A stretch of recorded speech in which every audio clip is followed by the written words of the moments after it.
Good afternoon, LinkedIn, or good morning or good evening, depending on where you are in the world, of course. Thank you for joining us for this year's second installment of the L&D Fix, brought to you by Thirst. As always, hello, I'm Tom. I'm your host for today. And joining us, we have a guest, Dr. Alana Schlachter. Thank you so much for taking the time to come and chat with us today about all things ROI and really getting into the practicalities of what this means for us as L&D professionals. But before we jump into that, for anyone who doesn't know who you are already, could you just tell us a little bit about you and what you do? Well, hello, LinkedIn and Tom. I'm so pleased to be here. 2026 has been so fast. How are we at February 25th? I feel like the year just started. Anyway, it's a pleasure to be here on the second installment of this very cool show that you're producing. So about me, I'm a data nerd. If any of you know me, you'll know I love introducing myself in that way. But what do I do for a living? What am I passionate about? So I help learning teams, coaches, and consultants use data, not surprisingly, to make their programs and services more valuable. Data is a huge asset that most of us are not using very well. And those that invest in data assets are more productive and more profitable. And luckily for us, we are talking all about data through the lens of ROI today. So let's get to it. Amazing. And just to say, before we jump into the first question, which, as you might predict, is probably the one we all need to know, what is ROI? What are we talking about here? Hello to everyone in the chat. It's lovely to see some returning faces and names and some new ones. Thank you for jumping in, telling us where you're from, telling us what you're looking to get out of this session. Please do stay engaged and involved. We would much rather have you firing questions at us throughout the session rather than waiting for like a magical question session at the end where half of us have forgotten what we said partway through. Or at least that's probably more me than anyone else. But either way, throw your questions in whenever you've got them and we'll address them at the right time. But let's start at the very beginning without bursting into song. When we say ROI, what are we talking about? So ROI is just a concept that helps us think about the value of anything. I want to buy a new car. Am I going to get a good return on investing in a new car versus a used car? How do I think about that? I'm building a new program. How do I think about getting a good return or what the return might be on all that's going to be invested to make that program come to be? So it's just a concept. It's just a framework that helps us think about value. That's all it is. I think that's a really useful place to start. And I realize that many people will go, oh, well, that's almost like an overly simple thing to start with. But I'm not sure if you've seen the same thing, but there seems to be a little bit of, I don't know, maybe overly kind of almost like puritanical attachment of ROI means financial value. It has to be like a pounds, dollars, or euros number at the end. And I guess you're suggesting that's not necessarily the case for ROI. 100%. And Tom, I'm going to do a super nerdy thing that I think everyone watching will appreciate in addition to me. I'm going to turn my dang ring light off because it shines in my glasses in a way that I just don't like. So let me take care of that because I'm super distracted by it because those details matter. And then I'll just be right back. So don't mind my background for a moment and then we'll dig right in. Amazing. So let us know in the chat how you've come across ROI in your work. Have you been challenged to demonstrate it? Is it something you're focusing on at the moment with your team, or is it more something that you know is coming down the line but you haven't really started yet? Straight away in chat, Mark's looking for ideas on how to shape stakeholder ROI to something more concrete than I want them to be more like Fiona. First of all, Fiona sounds fantastic. That's great. We all need a performance exemplar to work from. But I agree that is probably not particularly easy to measure unless they're all going to start dressing the same and adopt mannerisms, and that's a bit weird. So not just financial measures, which I think is a great place to start. And I know we're going to jump into some kind of like some practical exploration of this during this session. Yes. But I'm keen to get a feeling of then, so if it's not just finances, what are some examples of the returns we can be looking out for or should be looking out for? So I think, unless the question was for the audience, because I think that's interesting to hear what their perspectives are. One of the things that I'm really disappointed about when we think about ROI is it's like we're in a box. We've put ourselves in an ROI box that really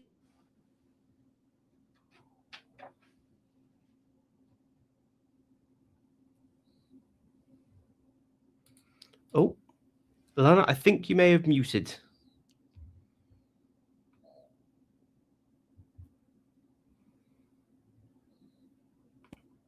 There we go. We got you back. You know how when you're standing and then you use your hands and then sometimes you hit things because you're talking so passionately that you just unplug your mic? Yeah. We've all done it. Yeah.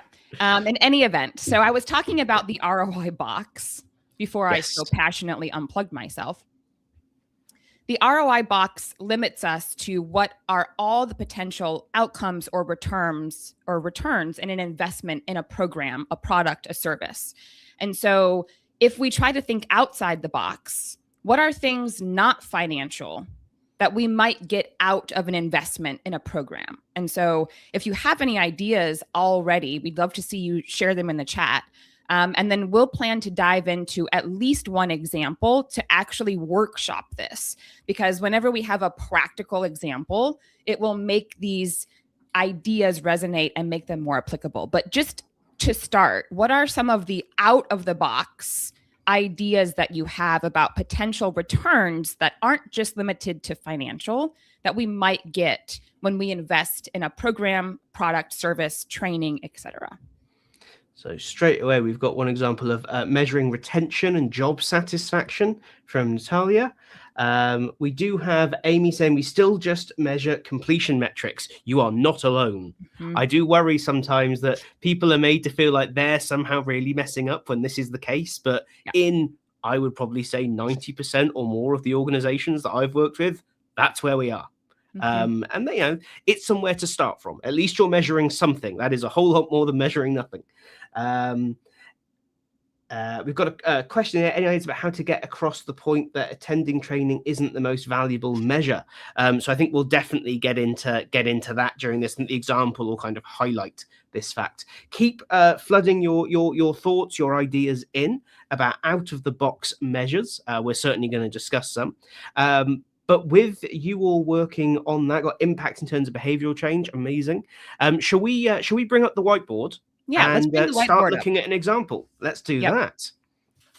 All right. So let's zoom in and let's just start with what exactly are we working with? So again, in the same way that we want to get outside of the box in our thinking, a lot of ways to do that means we need a really tangible example to start just playing with.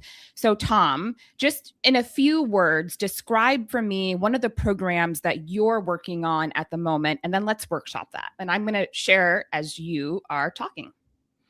Cool. So we're currently working with an organization's senior leadership team, specifically around the fear and uncertainty going on inside their organization and how they can effectively lead with those things present.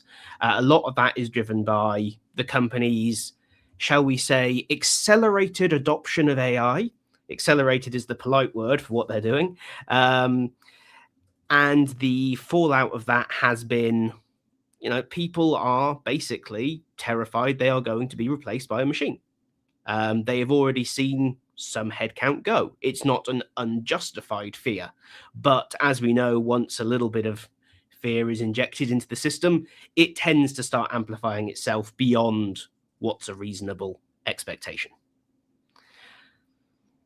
Got it. So thus far, did I capture the target audience and context accurately? We've got the leadership team is who we plan to work with, whether it's training, coaching. That's correct. Great. And currently it's how do we lead and just navigate business operations in the face of fear and uncertainty? Did I get that correct? Spot on. And contextually, the organization has an accelerated adoption of AI, which it sounded like, I put a few words in this, is leading to high turnover and low morale. Did I get that correct? Definitely. Okay, great. One last detail that's important as we workshop this concept of return on investment is just give me an idea of what are the features, like what are you going to be doing with the leadership team within your program? You don't have to give me all of the things, but just an idea so we can play around with it. So it goes in several parts. We start with a kind of intensive, which is all about helping them understand fear and uncertainty from a human perspective. Then we get into the nitty gritty and we provide them basically toolkits for meetings, coaching sessions, mentoring, and communications across the business. And then we work with them to identify where they should go and implement those things within their functions. We then observe very strictly, and we offer them feedback based on how they're doing in terms of delivering on the coaching, mentoring, comms, whatever it might be. So some distinct stages. And throughout that, then we're kind of keeping an eye on what's changing across the whole business and feeding that back to them. So we're effectively acting as like an external observer and feedback kind of loop to them so that they know roughly how they're doing along the way. Very broad strokes of the program, but that's perfect. That's all we really need to do this exercise. So far, generally speaking, included in your program are a series of live workshops where everybody is getting together, maybe some asynchronous resources as well, toolkits that help them to facilitate conversations with their employees in different ways, general information about how to apply these toolkits, and then your team, and maybe in addition to other people in the organization, will be monitoring how well leaders are using these tools and then giving them feedback along the way. Did I capture most of that correctly? Perfect. Awesome. All right, let's zoom in. Follow me as we go to this piece about investment. So before we talk about the possible returns, because remember, return on investment is just a concept that helps us think about what are we going to get out of the program, service, product that we are investing in. And so in order to think about that, I like to just make a list of bullets of everything that's going to take to bring this program to life, which would be the things included in the investment. So let's think about, for example, your live workshops. You didn't tell me how many, and that's okay. But live workshops, in order to do them, we have to bring everyone together. That takes time. And so there's a certain number of hours associated with that. So based upon what you know about the total number of live workshops, about how many hours will the investment of time be for all of the workshops that you're doing? So phase one, we're probably looking at around 6 hours of workshop across the whole program, but then 36, I think, senior leaders in the business. All right. So if we did some dirty math, and I'll just pull up my calculator because I did not do a good job in school and memorize my timetables. So 6 times 36 is 216 hours just in the component of the live training. And these are leaders. So this is where it gets really interesting as we calculate what's included in the investment. So we've got a rough calculation thus far of 216 leaders. Now it gets fun. What do we think their hourly rate is on average? So if we think about the salary, this is just a rough estimate. So if we think about the salary of the leadership team and we break that down by hour, what do you think, Tom? $200 an hour? Would that $100 an hour? I don't know. What do you think? Probably closer to that. I'm trying to think about the difference between US and UK here. Sure. Let's go with roughly 100. I would guess that would be ballpark. Okay, well, that makes our math really easy. So I'm just going to tack on 2 zeros. So that would be 21600. Place my comma appropriately. Now we've got, and this is for, $21,600 or whatever the currency is that you are working with. But that's just one component of what's included in our investment. So now let's talk about the toolkits. So Tom, who is doing the work to build these toolkits? I assume it's the L&D team. Is that correct? No, so they're a product effectively sold into them as part of our engagement with them. Got it. So you've already got the toolkits, but what I'm curious about is how much it took to build those toolkits. Maybe you built them a long time ago, and this is part of a regular service offering that you're doing. And that's a different sort of case. But let's imagine you were building these toolkits, which is the case for so many L&D teams. They are building custom stuff for training that they provide to their leaders or their internal employees. So roughly speaking, thinking about the time it took your team or yourself to build the toolkits, about how much value, in monetary would you associate with that? They're relatively new, actually, so I can give you a good number on this. Okay. We know we spent roughly $45,000 on them. Okay. But again, for those sitting at home going, that's insane, it's a product. If you were doing that internally, you would do it on a much slimmer budget because you would do it in your already paid for time. So that money was predominantly in SMEs, because it's not just a Google it and hope for the best kind of thing. It's we're talking about fear. We need a psychologist. We need a behavioral scientist. We need input from this, that, and the next thing, making it quite an expensive intervention. If you were to do it without SMEs, you would probably be able to do it on a much tighter budget, but would you be able to stand behind whether or not it's factual or evidence-based is kind of the difference in cost there.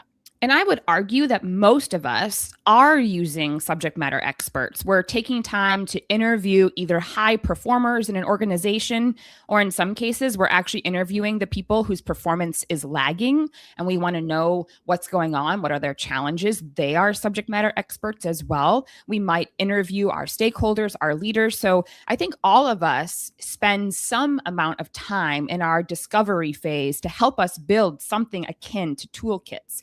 And if you looked at how much time that's taking, 45,000 when you think about salaries and your time with your leaders' time or your SME's time, I wouldn't be surprised that we see that 45,000 number, or maybe even 10,000. But the point is to do what we're doing is a back of the napkin math kind of exercise, which I recommend that everybody do before they invest in training. And then they present the final cost associated with the investment, because it helps to make a really important decision on, do we think it's possible to get the returns that we're looking for to pay back the investment? So one more thing included in this, and this is just a rough estimate. There's probably other things we're missing, and that's okay. This is just an exercise. The last piece that you mentioned, Tom, is that you're going to be monitoring how well leaders are using these tools and giving feedback along the way. So you might be using technology. You're probably having, whether sending emails or using a technology tool to give feedback. What would you say the rough cost of this monitoring and feedback feature is? So they're going to be utilizing it inside their existing platform, their internal LXP. But that feature of the LXP, I believe, is somewhere in the ballpark of 6,000 to 8,000 a year to have turned on, because it's basically like a HR style pulse survey that goes out on a weekly basis and then collates the data and brings it back to them in the form of insight. All right, so here is our number. Pulling up my calculator so I can just do it easily here. So we've got, again, rough estimate, 21,600 plus 45,000 plus 6,000. And this is just for 1 year. So that's 72,600, just approximately, and the amount of time, technology, expertise, and just development in general. So I'm going to use roughly 72,600. So that's a pretty, I don't know, ballpark, but probably spot on, I imagine. And someone's done research on this actually and maybe Tom, this is data that's been out in our L&D community about how much it costs for 1 hour of training. So like we can look at data and say, okay, depending on the kind of training you're doing, e-learning costs about this much per hour of training. But we've essentially got a rough estimate of what this investment looks like. And so this is our back of the napkin math. Now let's roll into the returns conversation. So I don't want you to think about measures. A lot of people in the comments shared, well, we're only measuring this. Don't think about what you're doing. Think about what's possible. Because again, return on investment is a concept that helps us very basically figure out, is what we are hoping to do or what we're thinking about doing in terms of programs, products, or services, does it make sense considering the possible return that we're looking for? Why or why not? And so, okay, let's go to returns. So Tom, what are some possible things that we could get out of this investment? So the kind of top line ones for us are an improvement in morale, which will be recognized in that kind of reduced fear markers, reduced uncertainty markers, increased positive decision-making markers. The next thing we're going to be kind of looking for is actually efficiencies across the business. Because if there is a more positive approach to the adoption of a technology that's designed to bring efficiency, we should see said efficiencies. We should see reduced voluntary turnover. The important thing there is that clarification, because of course, with a technology that brings efficiencies, there may well be some involuntary turnover. That's right. That's the kind of uncomfortable underlier here. Sure. We're also looking for potential gains in something this business cares very deeply about, which is staff recommendation, i.e. people recommending it as a place to work. This has previously been something they've been very proud of, thus they care enough about this to try and do something about it. All of this, in theory, should mean we should see improvements in like core performance stuff. They should ultimately, a more efficient, more, highly motivated and incensed workforce should lead to more money coming in the door ultimately, though that's probably not going to be a direct connection. That's great. That's great. So this is a huge list of things. And if you're listening and watching and following along, you're probably like, oh my, I am so overwhelmed. There's no way we can possibly measure all these things. That's okay. Remember, this is a thought exercise. You are not committing to measuring any of these things. You are just looking at what's possible. And then we'll get to, okay, now what do we do? But before we do that, I want to ask our audience. So you know the general description of this program, all that's being invested generally. What are some other things the audience might think of? Because I know there are even more things we could add to this list of possible returns. Tom, I'm staring at the Miro board, so I'm going to count on you to let us know what's happening in chat. Did anyone share any additional possible returns that we could see from this program? I have a few more I'd like to share, but I'm curious if the audience has other ideas. We'll give it just a moment for people to get their ideas in, because I know there's a bit of a delay between us and LinkedIn. Something that we'll definitely come back to later on is a message from Chantel saying she would like to measure learning culture in her organization. And whilst it's not like strictly ROI specific, I'd love to get your thoughts on that during this session, because I think that is it's a constantly tricky thing, the measurement of a culture. But I think well worth a little bit of a conversation once we've done this example. So I added to the list changes in culture. I mean, that is one possible return. Obviously, you mentioned that people were feeling fear inside of working in the organization. So changes in like how the air that we breathe, if you think about a fish swimming in water, culture is the water that we swim in. And at the present, it sounds like your client has fear in the water. fear in the culture. So how do we change that, and how might we measure it? That's a great example. Is there anything else that's coming up? No other examples.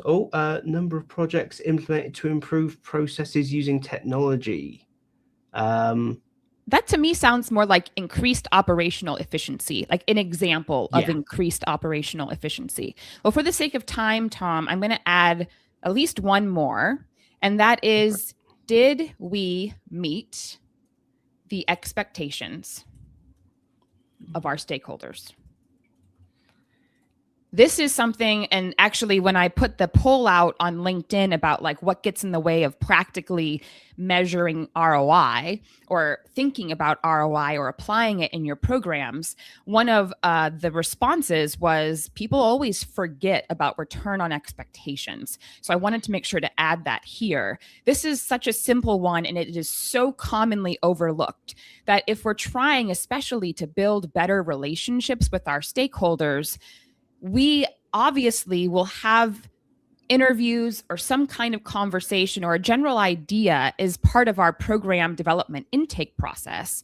We're going to get an understanding of what our stakeholders need to accomplish in the program. And that might be improvements in morale. It could be seeing staff recommend this as a great place to work, seeing that number of recommendations increase. But what do our stakeholders expect to get out of this investment?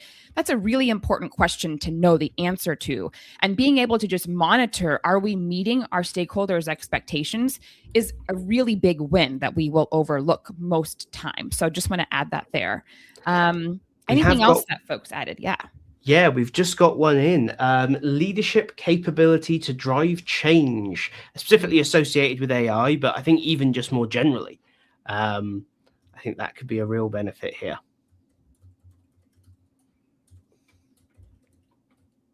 We've heard a lot in the world about change management, and there's a whole ecosystem of training and thinking and toolkits in the world of change management. But yeah, very realistic outcome could be, how well do our leaders lead when changes are happening? And arguably, that's like every second of every day in most organizations. And so how do we equip our leaders to be effective in that kind of culture is a really great one. So what I want to do is zoom out. So I'm literally zooming out on the Miro board. So Tom, if we zoom out for just 1 second so we can see what's included in the investment, a 72,000 plus investment in this initiative and a whole bunch of possible returns. And why I like this exercise is that I like to look at what's possible, and then with my team and with my stakeholders, before we invest in anything, have them say, which of the possible returns is the most important for our business right now? And so if we zoom back into the possible returns, and this is like for those of you who are like, what should I be measuring that's not butts and seats? And how do I begin to think about this? All of these things are completely viable, possible things to measure. They all come with their own challenges. But what I'd like you to build the thought exercise around is first ideate on what you could be possibly seeing in returns, all of the things. Don't hold back. And then get everyone in a room that is important in the decision to decide if there were one thing that was the domino that we would knock everything else out. If we can just measure this one thing and see that it's making a difference, and then it would make everything else on this list easier or no longer necessary to measure. Now, this comes from the one thing. I can't take credit for this thinking, but I use this thinking in my life all of the time. It's the one thing thinking. If there was one outcome or one return that if we can measure, monitor, and see improvements in that we feel confident all the other things on the list would also get better, what would that one thing be? And then we measure that. And we do a great job with that, thinking about what's the right data to collect, what systems, who do we have to get involved, but you just pick one thing.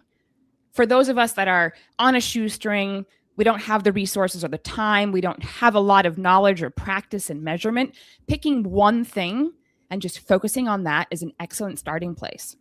So I'd love to hear if anyone has any ideas on what that one thing might be in this example on the list. And Tom, I'm sure you already know the answer, but before we have you share, I'd love to hear from the audience as you look on the things on this return, the possible returns list.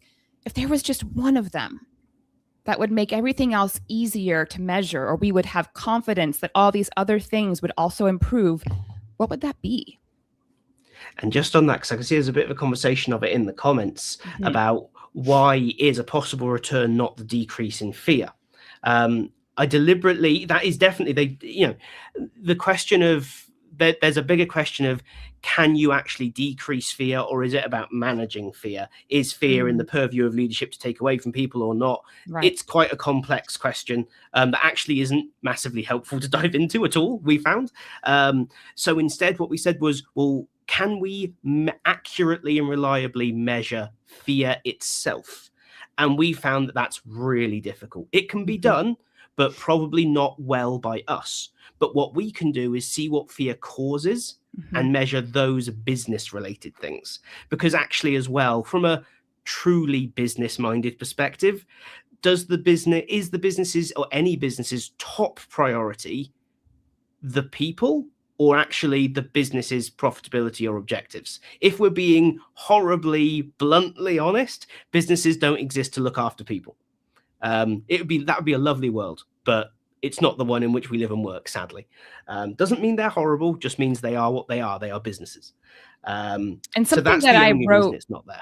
I wrote down under a possible return of changes in culture that we might have a different attitude around managing fear. Like, for example, if we did a survey, because I think what I hear you saying, Tom, is that it's not entirely the organization's responsibility to manage fear on behalf of the people that work there. Yeah. That it's an equal thing. The leaders and the organization itself is going to do its part to create a workplace environment that feels comfortable to the best of its ability. But it's also equally the responsibility of the people who work at the organization to manage their own fear in the face of uncertainty. And so there might be some, we might look at how are people's attitudes changing around how they manage their own fear. And so one way to measure a decrease of or change in fear would be looking at, how do I manage my own fear in the face of uncertainty? And so you could do a qualitative analysis and have just people write down stuff. And then we can use AI to do a thematic analysis around that. You could also give people options like, I don't manage my fear. That's somebody else's, that's my boss's responsibility. Or I don't have any fear. I don't really know what you're talking about, right? There's some different answers. And then if we see a change in how people think about managing fear toward what we're hoping, which is that they are looking at being a more accountable or at least more participatory in managing that fear versus that's not my responsibility, that's a huge change that would make a huge difference in the organization's culture. So just an idea around that. So now that we've talked about fear, everyone's favorite topic aside from math, did we get any other ideas about what's like that one thing that we might want to really dive into in all these possible returns? Just for the sake of exercise. The one thing we have got here is general blanket statement, improvement in environment or willingness. And I think that actually does a really good job of encapsulating a lot of what in this example we are talking about. It is broad, but sometimes broad is okay. I think sometimes we can obsess over specificity to the point where it's no longer delivering us additional value, So I quite like that one. I think that's a good answer. Yeah.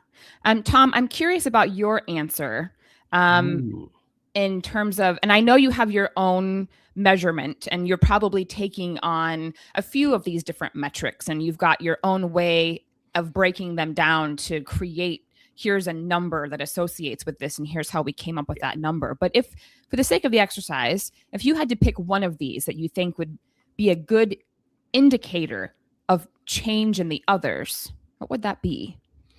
The one that we are focusing on in this instance is the improvement in morale. For us, that's what we tied to being the driver that consistently linked everything else together.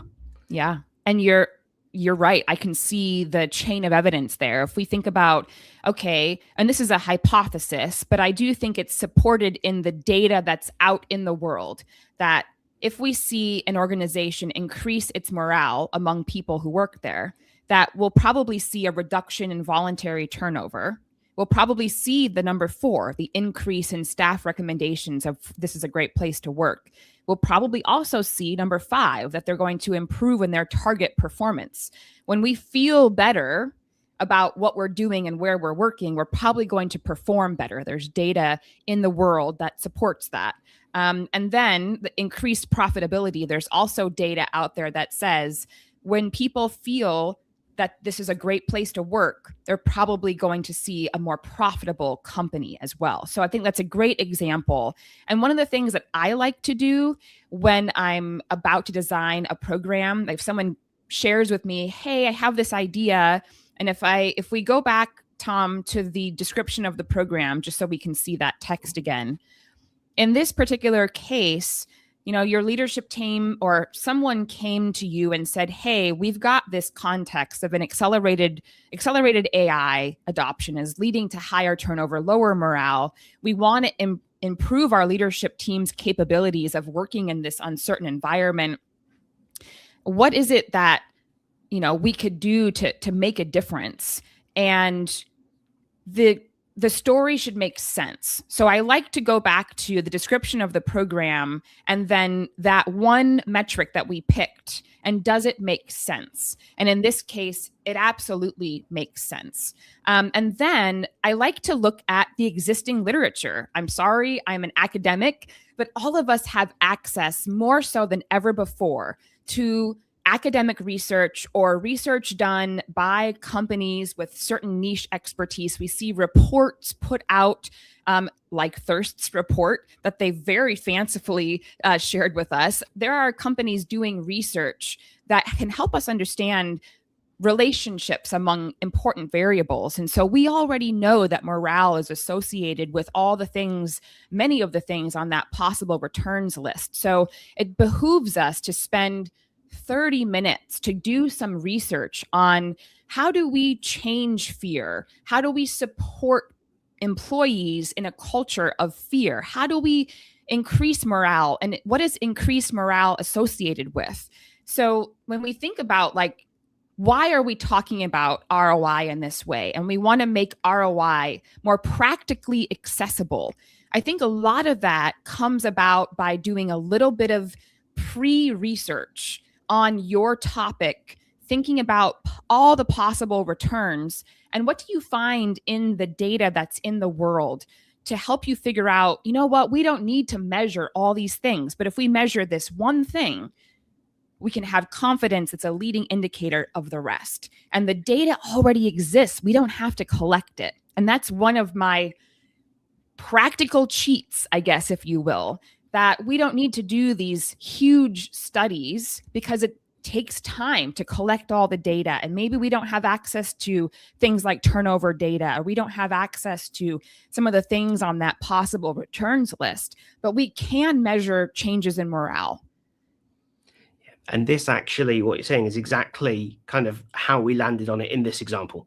So what we did was look at what data is available in the business. They have these surveys that track morale numbers, they have turnover data, they have performance data, they have all this stuff. And all we did was a very simple analysis just on the numbers to say, hey, are we probably right? Not are we definitely right? Not do we know this is a fact, but we think morale is the lever to pull here.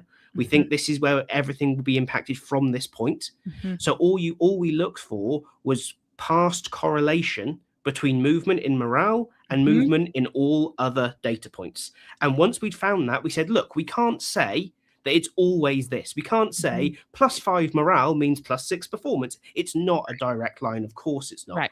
But we can say, hey, we're pretty certain that there is a positive and strong correlation between increases in morale and lower turnover, better recommendation, higher performance, more willingness to accept change. We can see this in your past data, and we have no reason to believe, unless we do, in which case put that in here, that this would be different moving forwards. Again, you can never be certain, but a very simple bit of just, is there a positive or a negative, a strong or a weak or no correlation here, gives us a really strong steer as to whether or not we're on the right track. Yep. And one last thing in this thought exercise, if you want to scroll down to look at, again, the relationship between the investment and the possible returns. So this is the conversation that I like to have with our stakeholders. So if we invest, let's just say $100,000, because there's a lot of things that probably are not thought about that would be put into this total investment. So let's just say it's going to cost us $100,000 for the first year, maybe less, maybe more, depending for the second year. But just for that first year, for this first program, we're going to invest $100,000.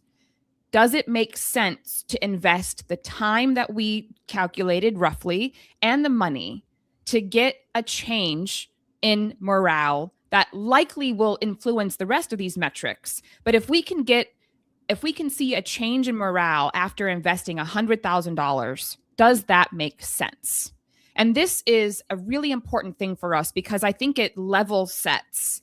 Like sometimes we do the investment calculation, again, roughly. You don't have to have it right. Just get an estimate of how much money. It could be $500,000. And then you're looking at, let's say, changing something like, something small. Let's just say that your stakeholders are totally set on wanting to see that staff recommend this is a great place to work. Like that's the thing that we want to measure. And we've calculated that as a $100,000 to $500,000 investment. Does that make sense? And sometimes the answer is no. And then we might go, okay, if the needle that we want to move is around having more staff recommend this as a great place to work, what's a different investment that might make more sense? And so this is the out of the box thinking about ROI. So many of us think that we have to do this huge study and we have to isolate the effects of training, which is a conversation for another time. We could literally spend a whole hour on the pros, cons, possibles, limitations around calculating an isolated impact of training. And my general recommendation to that is don't do it. It's not worth the investment of resources to isolate the effects of learning different from other things. We just don't have the resources to do that for most of our programs. But this thought exercise gives us some really powerful talking points with our stakeholders to help us measure something more powerful than just completion rates. So again, think of this as a concept to enable conversations with your team, with your stakeholders about what are we really investing here? What do we think is possible? And what's the right thing to measure that makes our investment pay off? It's just a thought exercise. And then you go build, what do we need to do to measure it? But without first doing the thought exercise, it's so much more difficult to measure the right things. And that's my practical take on ROI, is use it as a thought exercise to get everybody aligned, to figure out what's the one thing that moves the needle, and then go build your measurement system to do the right data collection and to measure and monitor that over time, which, Tom, sounds like you've done that exact thing. So I give you an A+ in terms of your approach with this particular program. Not that you care about my opinion, but there you have it. I care about everyone's opinion. That's why I'm on the internet. But no, I think the one thing I'd really add to this is that this example really only works or only makes sense because we were very close to the business. We spent a lot of time understanding not just the thing we were looking at, but the wider system in which it existed. Mm-hmm. So often we become blinded when we talk about the return on investment of training or measuring our impact. We specifically say we're delivering training on customer service skills, so we're only going to look at customer service stuff. Mm-hmm. And we forget to say, hey, what does customer service connect to? Well, it connects to IT support, via tickets. It connects to call volumes and our IT costs via the number of people calling us to have an issue or whatever it might be. We forget that everything in an organization is incredibly tightly interconnected. And so anything that we impact or touch or change has a huge impact across the entire organization, but often an invisible one that does not immediately come with your name attached to it. But if you really take time to understand your organization's system, and this is where systems thinking is such a valuable skill for us in L&D, it becomes much easier to identify possible returns and efficiencies on the investment side, where the more you know about your business, the more you'll go, oh, they've already done that, or we already have this, or this data already exists that I can go and pull on. So spend time getting to know your business alongside all of this. Yeah, and I love that systems thinking. I think that's one outcome of doing this exercise, is that when we intentionally take ourselves out of the box, like, remember, the ROI box is the financial return. We have to isolate training, like, remove that box because it limits your thinking. Like, this is my, if I could wave a magic wand and everybody in that touches learning could somehow remove themselves from the ROI box of financial returns and isolate the impact of learning. And we just think for a moment about what are all the possible returns that we could get from our investment. And if you looked at our list, a lot of the things that we brainstormed together, that those were all examples of what Tom's talking about. We have things that exist in different departments. We have things that are possible that, like Tom mentioned, that are interconnected. So it's a great exercise for us to understand how what we do is so intimately connected to other parts of the organization. And by the nature of doing this as a thought exercise, you start to think more like a business and like a partner for the business, not simply about learning, because learning in of itself is only as good as what it does for your organization. And this thought exercise really helps to build that muscle. See, this is a real opportunity to be that kind of cross-functional business partner that we often talk about and struggle to get there, or develop your seat at the mythological table that everyone's really obsessed with, but I'm not quite convinced exists, to be honest. But I am aware that we are down to our last 12 minutes. Didn't time fly? As it always does.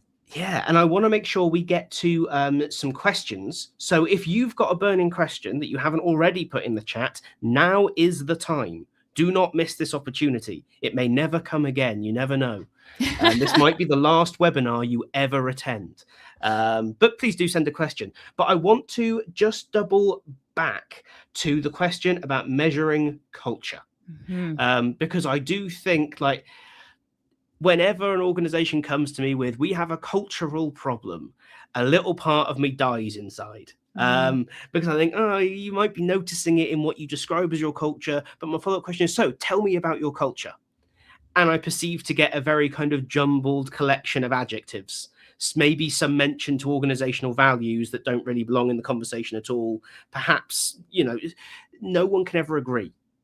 So I'm really interested to get your take in terms of, if you were going to start with I want to better understand the organizational culture. I need to find a way to be able to measure it or elements of it. How would you approach that challenge? Well, first, because I'm a detail stickler, I think we're done with our Miro board. I'd much rather let's drop that out of the way. Yeah. Yay. Now I can see you better. My excellent conversation partner for today. So culture.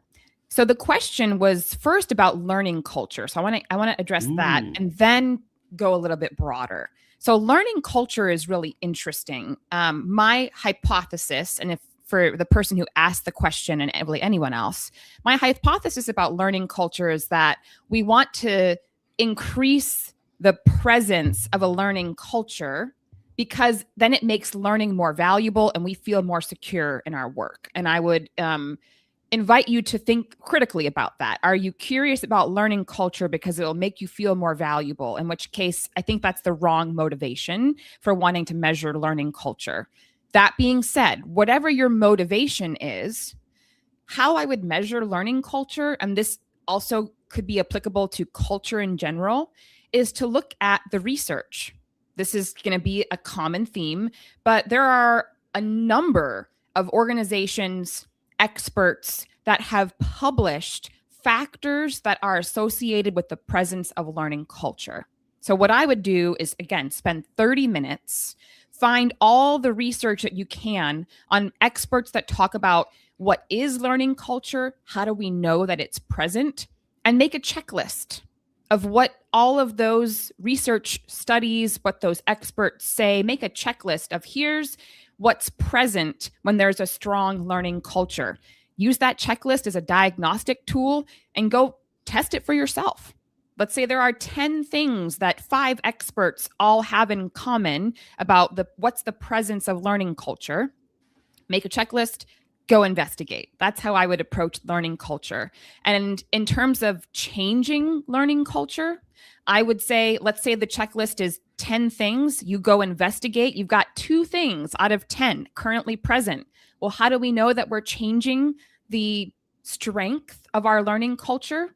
Because over time, more of those things are checked. And that's a super simple way to use other people's research and expertise to create a measure that you institute over time with the simple goal of, we want to see a 10 out of 10.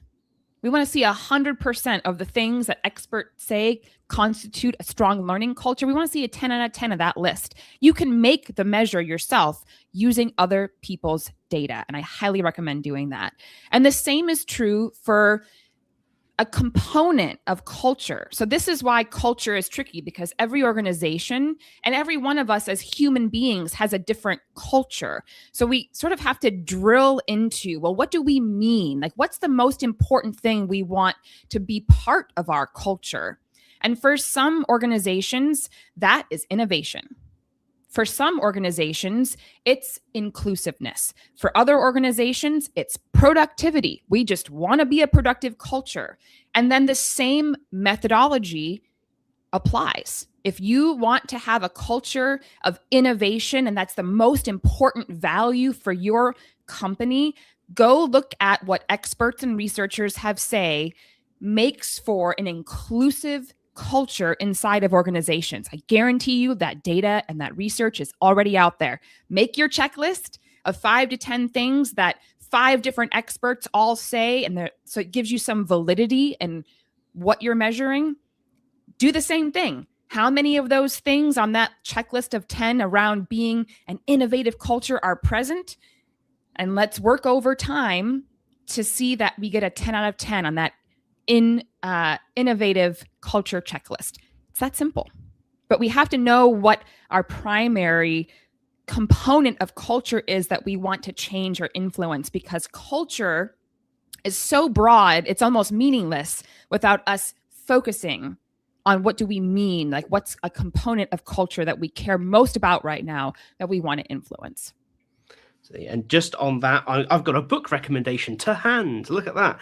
The Great Reset by Dr. Nigel Payne. It's published by LDA Press. It has actually an example diagnostic for getting to grips with culture in an organization based on exactly that. A whole bunch of literature research plus practical application and refinement. Don't just take it and use it. Adopt and adapt, so make it work for your organization. But phenomenal read and a really sensible take on exactly this that kind of walks you through it step by step. We do have a question come through. I think we've got long enough. How to demonstrate ROI when the investment is in a provider supporting cultural change towards mental health, for instance, and the investment comes from other independent orgs. So you can only influence what they measure. Okay, that's interesting. So if you invest in being a member with us, this is the return. You don't actually own any part of the process, I guess. So very interesting, but quickly written question. So that is challenging. Any initial thoughts? I'd want to know, in this example, supporting cultural change toward mental health. What do you mean by that? So, like, what is the change? And this, we could use the same example of culture. So even if we look at mental health, we want to, I'm making this up, so without more context, like let's say, for example, the culture around how we perceive mental health is negative. I'm not sure if this is what you mean. Like we're trying to change, creating a more supportive culture around mental health. So that to me suggests that the culture has a negative attitude toward mental health. It's not important. It's somebody else's problem. We don't want anything to do with that. And we want to change the dynamics to be more supportive, inclusive, aware around mental health. And so I would do the same thing. If we want, like, what do we have in terms of what we can influence for one, but like, what is the change to be a more supportive mental health toward mental health? Like, how do you operationalize that? So I would do that work first. And then once you've operationalized what supportive culture looks like toward mental health, that might be one thing. Tom, help me. What would be one thing that would demonstrate a supportive culture toward mental health? Maybe we have high insurance benefits to support. Maybe we have more personal days off in the organization because we recognize mental health and wellness are important. We used to do that at the domestic violence hotline. We gave our advocates extra time off that we called wellness days because we recognized how difficult the job was on their mental health. So yeah, we first have to operationalize that. Tom, any thoughts on another example of like what that might look like in culture, like in everyday culture? Yeah, I mean, I would be looking at additional hours worked. I would be looking at days taken off in relation to stress or unknown causes. I would be looking at the number of people who engage with like forced fun, as I tend to call it, kind of in-work activities where you interact, but you're not forced to. People who choose to do those things tend to be in a slightly better place. Those who aren't in such a good place tend to pull away from everyone around them. These are things that those are numbers that will be very easily gettable, and they're not absolute like before, but they'll be a really strong indicator. In every organization that I've seen that has this problem, those are all numbers that would tell you that problem exists. One thing I would love to see too is a comparison. So a lot of organizations will say, for example, we give you unlimited time off, right? So it makes it, for new employees, it leads them to believe, ooh, this is a culture where people prioritize our mental health and wellness. Yeah. But then to Tom's point, if you look at the number of people that take time off compared to what they could be, and this is whether you have unlimited time off or not, like if you've got, what's the word? A competitive vacation time package as an incentive for employees, but they're not actually taking time off.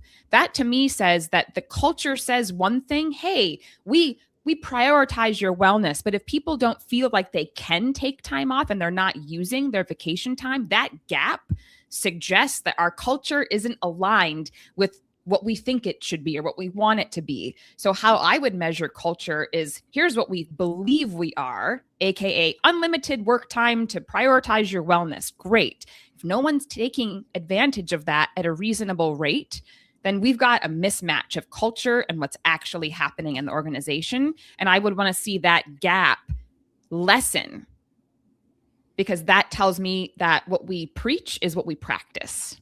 And that's a great measure of culture. Absolutely. And that does bring us right to on time. I thought we were going to run over, but it was perfectly landed there. So I want to say thank you so much for taking the time to come and chat with us today. It's been incredibly useful to go through this example, to answer some questions, to have this conversation. I've really enjoyed it. I've got a lot to go and think about. Please do share in the chat and in the comments what you're taking away from this session. I hope you've had fun for an hour, but it's far more important, whether you've had fun or not, that we collectively go away and think about, so how does this hour improve my practice? And then do it, because that's what these things are all about. Anna, if people want to get in touch with you or see more of your work, where can they do that? They can find me on LinkedIn. I am an active LinkedIn member and participant. So if you want to talk through any of these concepts and think about how to apply them in your own work, just find me on LinkedIn, send me a direct message, and happy to chat. Fantastic. Well, thank you so much. Thank you, everyone in the chat, for joining us. And hopefully we will see you again next month for the next installment of the L&D Fix. Until then, bye. Thanks, Tom.